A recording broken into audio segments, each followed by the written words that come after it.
Hello friend, in previous lecture we had seen the command line argument in Java. Now today's lecture we are going to start arrays in Java. Normally an array is a collection of similar type of element which has a contiguous memory location. That means array is a collection of similar type of element which can be stored in a sequential manner. Java array is an object which contain elements of similar data types. Additionally, the element of an array are stored in a contiguous memory location. It is the data structure where we store the similar element. We can store only a fixed set of element in a Java array. Array in a Java is a index based. The first element of the array is stored at 0th index.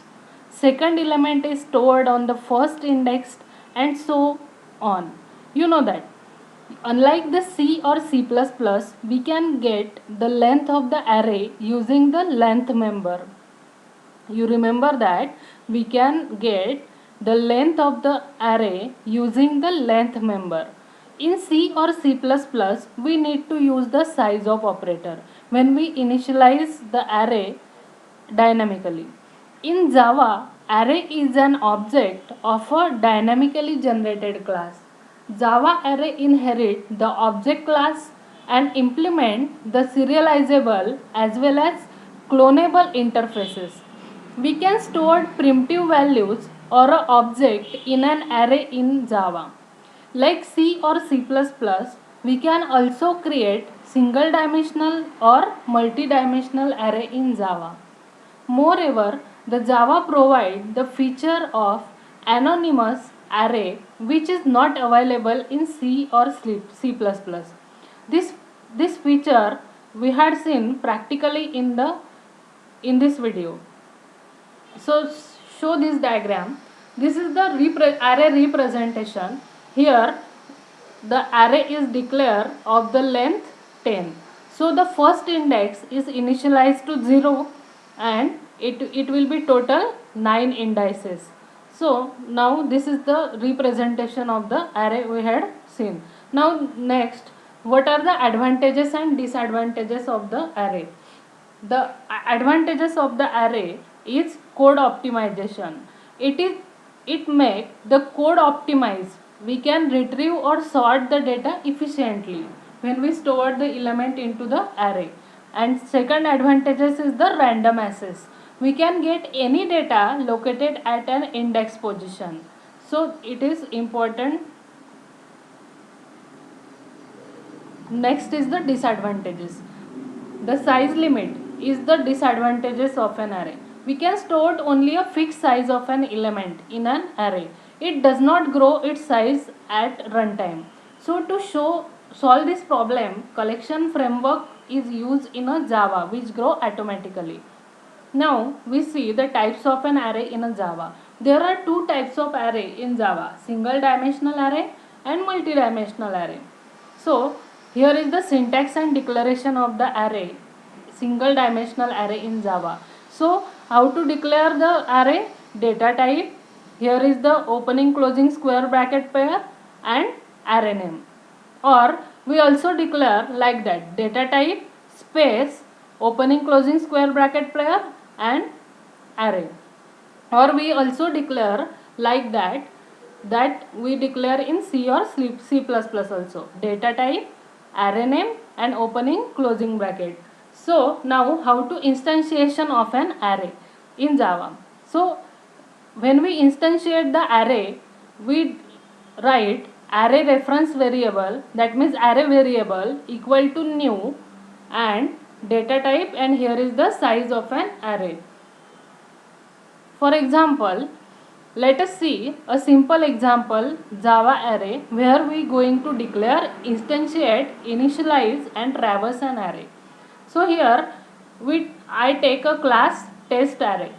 In the main method I declare and instantiate the array. Here int a equal to new int of size 5. So this is the declaration and instantiation of the array. Now I initialize the 5 element to the particular array. So a of 0 equal to 10, a of 1 equal to 20, a of 2 equal to 70, a of 3 equal to 40, and a of 4 equal to 50. So this is the initialization of an array. Now how to traverse an array? We know that how to traverse the element of an array. We traverse the element of an array with the help of the for loop. So here I take the I variable of type integer and I assign the value 0. Then I is less than a dot length. So length is the property of an array and I plus plus. So here I print the value of the array with the help of the system.out.println. So here what is the output of the above program? What the value we are initialize 10, 20, 70, 40, 50. This is the output of the above program. Now here declaration and instantiation and initialization of the Java array in another way. So we can declare, instantiate and initialize the Java array together by using this line int a of opening closing square bracket equal to into the curly bracket we are declare or initialize the array element to the particular array. Here I declare the array A of integer type and I initialize the value 33, 3, 4, 5 to that particular array. Let's see the simple example to print this array. So here I again take the class test array 1 and in the main method I declare instantiate and initialize the array. So here int a equal to 33, 3, 4 and 5. Now when we print that array I required a for loop. When we print the array or when we take a input from the keyboard, then we require the for loop. So here I print the value of a of I. So the output will be like that 33, 3, 4 and 5. Now next is the anonymous array in Java. Java support the feature of an anonymous array. So you don't need to declare the array while passing an array to the method. The Java program to demonstrate the way of passing an anonymous array to the method. Anonymous array means when we pass a array to the particular function or a method, then we cannot declare, don't need to declare an array while passing the array to the method. So here I take a class test anonymous array and I create a method which receive the array as a parameter. So this method is the print array, static void print array, and I pass the method to that method a array of type integer. So here in the for loop I equal to 0, I is less than array of array dot length and I plus plus, and here I print the element of an array. Now in the main method I pass this method to the argument of the array. So print array new int and here we initialize the array. Here is the passing anonymous array to that particular method, print array method. So when we run that program, then it will show the output 10, 22, 44, 66. So in that way the program will be run. So this is the most important feature of the Java, how to pass the anonymous array to the particular method. This feature is not available in C or C++. Now in the next video we can see we will see that how to declare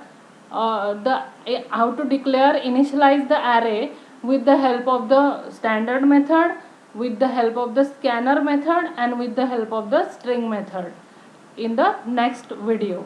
Thank you friend.